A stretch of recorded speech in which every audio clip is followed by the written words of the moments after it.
dari kelompok 4 sejarah kelas 17. Saya Fadil Sukmaferiana, nomor absen 19.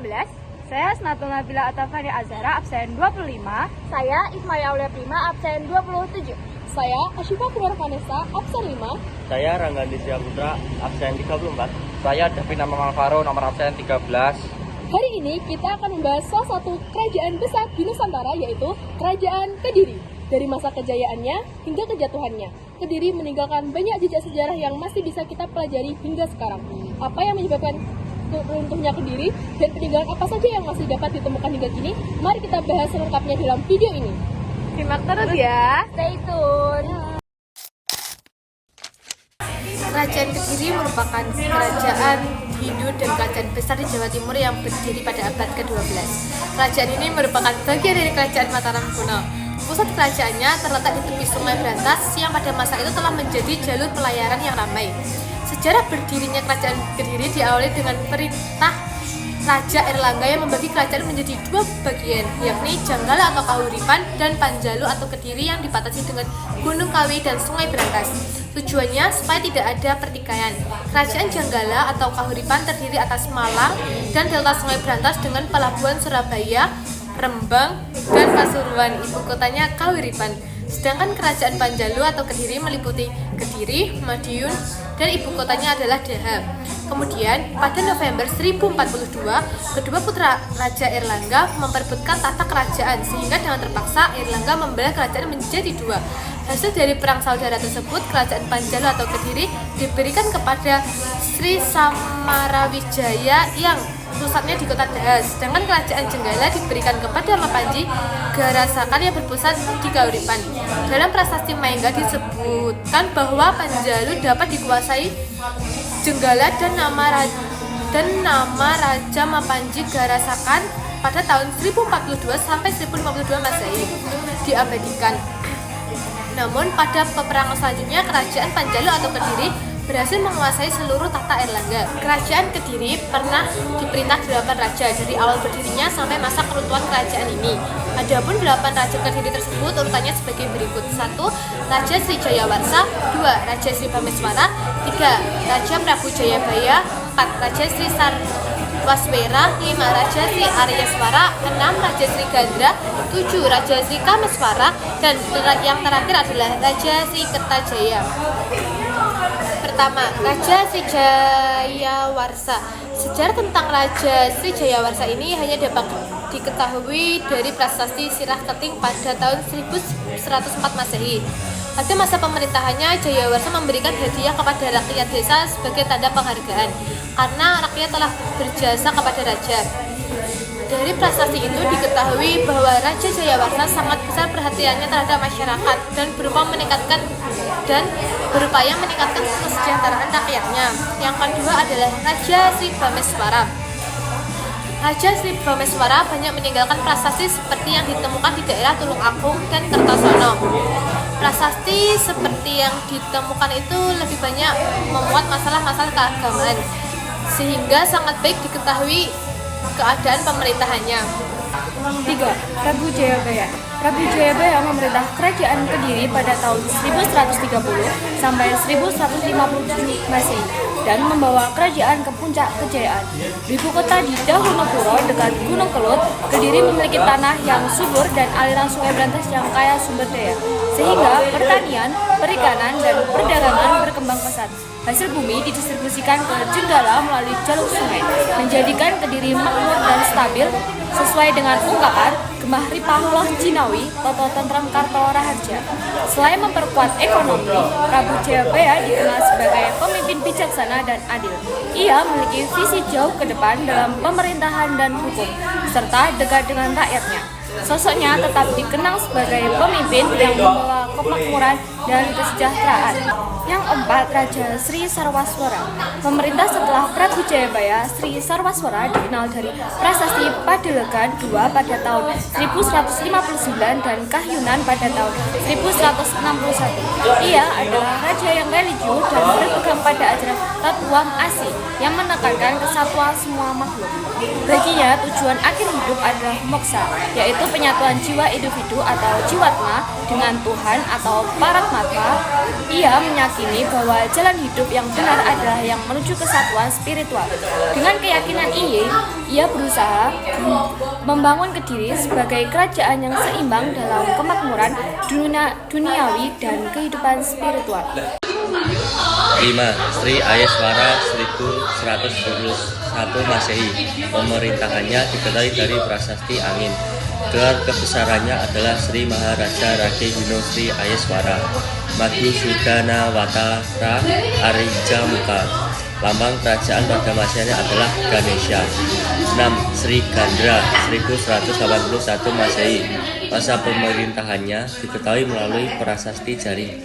Terdapat penggunaan nama-nama hewan dalam struktur kepangkatan kerajaan. 7. Sri Kameswara 1182 sampai 1185 Masehi.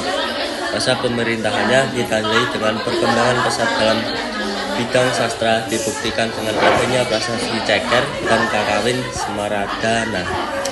Empu Darmaja menghasilkan kitab Semaradana dan cerita-cerita Panji seperti Panji Semirang mulai dikenal luas. 8. Sri Kertajaya 1190 sampai 1122 Masehi. Pemerintahnya dapat ditelusuri melalui berbagai prasasti dan kitab. Dikenal juga dengan sebutan Danang Gendis. Masa pemerintahannya mengalami penurunan stabilitas akibat kebijakannya yang mengurangi hak-hak kaum Brahmana. Konflik dengan kaum Brahmana memuncak, menyebabkan banyak dari mereka melarikan diri dan mencari perlindungan di Tumapel yang diperintah oleh Ken Arok. Kehidupan politik Kerajaan Kediri. Kerajaan Kediri terkenal satu dengan suksesi takhta yang lancar, didukung oleh birokrasi kompleks yang melibatkan pejabat tinggi, sipil, dan bawahan.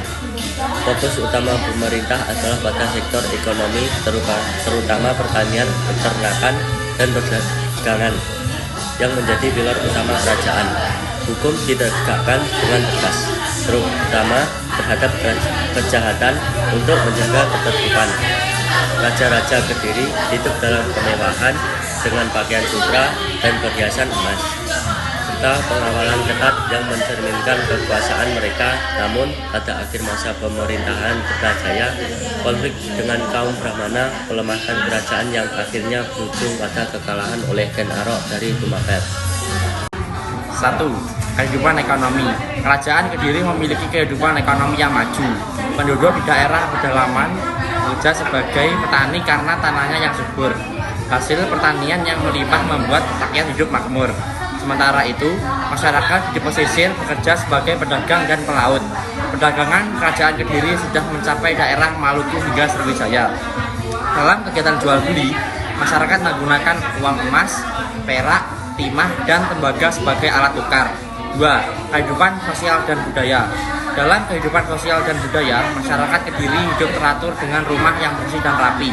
Raja sangat peduli pada rakyatnya tanpa membeda-bedakan kaya atau miskin. Kerajaan Kediri juga terkenal karena karya sastra yang berkembang pesat. Beberapa karya sastra terkenal dari Kediri adalah Bharatayuda yang menceritakan perang Pandawa dan Kurawa, Lubdaka tentang pemburu yang masuk surga karena rajin beribadah, Semaradana yang memuji raja sebagai titisan dewa Kama, Kresnayana tentang Kresna yang suka menolong, dan Samanasantaka yang menceritakan bidadari yang terkena kutukan. 3. Kejayaan Kerajaan Kediri. Kerajaan Kediri mencapai masa kejayaan saat diperintah oleh Raja Jayabaya. Wilayah kekuasaannya meluas hingga sampai seluruh Pulau Jawa dan sebagian Sumatera. Pada tahun 1118 Masehi, Kerajaan Kediri dicatat oleh Cina sebagai negeri paling kaya. Selain itu, Kerajaan Kediri juga dikenal sebagai pusat perkembangan sastra di Indonesia. Runtuhnya Kerajaan Kediri. Kerajaan Kediri runtuh pada masa pemerintahan Kertajaya akibat konflik dengan kaum Brahmana yang menolak menyembahnya sebagai dewa. Kaum Brahmana meminta perlindungan kepada Ken Arok, penguasa Tumapel. Pertempuran terjadi di desa Ganter pada tahun 1222 Masehi di mana Ken Arok berhasil mengalahkan Kertajaya, menandai akhir Kediri. Kerajaan Kediri sempat bangkit kembali di bawah Jaya Katwang setelah ia mengalahkan Kertanegara. Namun Raden Wijaya yang lolos ke Madura mendapat izin membuka hutan tarik. Pada tahun 1293, tentara Mongol datang untuk membalas dendam kepada Kertanegara. Raden Wijaya memanfaatkan situasi ini untuk menyerang Jaya Katwang dengan bantuan Mongol dan pasukan Madura. Kediri kembali kalah dan setelah itu tidak terdengar keberadaannya. Peninggalan Kerajaan Kediri. Yang pertama ada Candi Penataran dibangun antara abad ke-12 hingga ke-14 Masehi pada masa Raja Serengga hingga Wikramawardhana. Candi Tondo Wongso berasal dari abad ke-9 mencerminkan awal perpindahan pusat politik ke Jawa Timur. Candi Gurah terletak sekitar 2 km dari Candi Tondo Wongso dengan ukuran sekitar 9 x 9 meter. Candi Mirigambar dibangun antara tahun 1214 sampai 1310 Saka, memiliki struktur dari batu bata merah. Candi Tuban berjarak sekitar 500 meter dari Candi Mirigambar, kini hanya menyisakan fondasi karena telah hancur. Prasasti Kumulan dibangun antara tahun 1214 sampai 1310 Saka, strukturnya dari batu bata merah. Prasasti Galunggung berukuran 1600 x 80 x 75 cm bertuliskan aksara Jawa kuno sebanyak 20 baris, meski sebagian besar sudah dibaca. Tahun pembuatannya tercatat sebagai 1123 Saka. Prasasti Jaring dibuat pada 19 November 1181 mencatat pengabulan permohonan penduduk hukum Jaring dan menyebutkan gelar penjabat Kediri yang menggunakan nama hewan seperti lembu arga, menjangan tugu, dan macan kuning. Prasasti Panumbangan dikeluarkan oleh Maharaja Bameswara pada 2 Agustus 1120 berisi penetapan desa Panumbang sebagai Sima Swatantra atau desa bebas pajak. Prasasti Talan dibuat pada tahun 1058 Saka atau 1136 Masehi mencatat masuknya desa Talan ke wilayah Panumbang yang bebas pajak. Dihiasi pahatan Garuda Mukalanca, yaitu gambar tubuh manusia bersayap dengan kepala Garuda.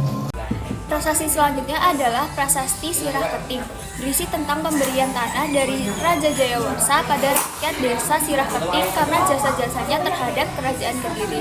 Selanjutnya adalah Prasasti Kertosono, berisi tentang masalah keagamaan. Prasasti ini berasal dari masa kepemerintahan Raja Kameswara.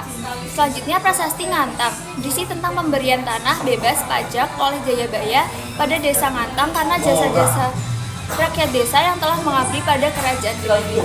Selanjutnya ada Prasasti Padelegan, berisi tentang mengenang bakti penduduk desa Padelegan pada Raja Kameswara. Selanjutnya ada Prasasti Ceker, berisi tentang anugerah dari Raja pada penduduk desa Ceker yang telah mengabdi demi kemajuan Kediri. Selanjutnya ada Kitab Kakawin Baratayuda. Kitab ini dikarang oleh Empu Sedah dan Empu Panurung, yang isinya menceritakan kisah perjuangan Raja Jenggala Jayabaya yang berhasil menaklukkan Panjalu. Kisah perjuangan Raja Jayabaya ini dianalogikan dengan kisah peperangan antara Kurawa dan Pandawa dalam kisah Mahabharata. Lalu selanjutnya ada Kitab Krishnayana. Kitab Krishnayana dikarang oleh Empu Triguna. Isinya menceritakan tentang riwayat hidup Krishna, seorang anak yang memiliki kekuatan sangat luar biasa dan namun suka menolong orang lain. Krishna ini sangat disukai orang-orang, diceritakan secara runut hingga ia menikah dengan Dewi Rukmin. Lalu kitab selanjutnya ada Kitab Sumara Santaka. Nah, kitab ini dikarang oleh Empu Monaguna yang isinya menceritakan tentang kisah kutukan Harini, seorang bidadari kayangan yang telah melakukan kesalahan. Bidadari Harini ini dikutuk menjadi manusia, lalu ia tinggal di bumi untuk beberapa lama hingga masa kutukannya selesai. Lalu kitab yang selanjutnya ada Kitab Gatot Kaca Sraya. Kitab Gatot Kaca Sraya ini dikarang oleh Empu Panuluk yang isinya menceritakan tentang kisah kepahlawanan Gatot Kaca yang berhasil mempersatukan putra Arjuna, yakni Abimanyu dengan Siti Sundari. Lalu kitab selanjutnya adalah Kitab Smaradana. Nah, kitab Smaradana ini dikarang oleh Empu Darmaja. Isinya ini menceritakan tentang kisah Dewa Kama dan Dewi Rati, yaitu sepasang suami istri yang hilang secara misterius karena terkena api yang keluar dari mata ketiga Dewa Siwa. Lalu kitab selanjutnya adalah Kitab Warta Sancaya. Kitab Warta Sancaya ini karangan dari Empu Tan Agung yang berisi petunjuk tentang cara membuat syair yang baik. Lalu kitab selanjutnya adalah kitab Lubdaka. Kitab ini dikarang oleh Empu Tan Agung yang berisi kisah Lubdaka sebagai seorang pemburu yang mestinya masuk neraka. Karena pemujaannya yang istimewa, ia ditolong oleh dewa dan rohnya diangkat ke surga. Lalu ada pun beberapa peninggalan lain dari kerajaan Kediri. Yang pertama yaitu Prasasti Turun Hyang, Prasasti Malenga, Prasasti Banjaran, Prasasti Hantam, dan yang terakhir adalah Prasasti Laudan. Sekian penjelasan mengenai kerajaan Kediri dari kelompok 4 kelas 17. Terima kasih sudah menonton sampai akhir. Wassalamualaikum warahmatullahi wabarakatuh. Dadah!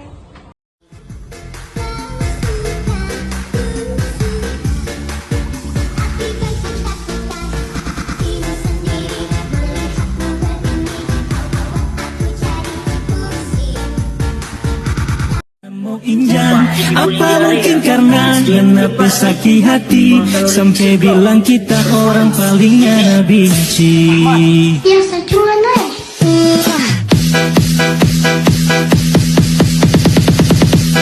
Dulu orang dua pernah betul sayang, apa sekarang sayang, lu tangan mau injan.